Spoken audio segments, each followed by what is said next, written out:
It's a small step in the right direction. Any fall in unemployment is clearly welcome.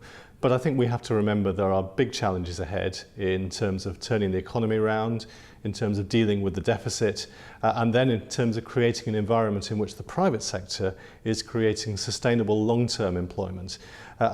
Dealing with all of those issues is fundamental to creating an environment where we see a long-term and effective drop in unemployment. Well, it's not so much trouble ahead, it's more about saying, look, one small reduction in unemployment in 1 month is clearly something we welcome, but we don't underestimate the scale of the task ahead over the next few years to deliver real economic recovery and sustainable long-term growth.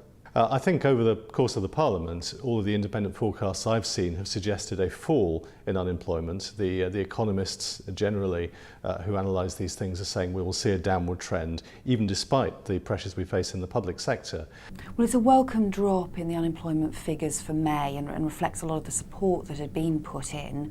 But the figures also show this is really a reckless and even callous time to cut the support for jobs and for the unemployed, because we're not yet seeing the private sector job growth that we need to get out of recession.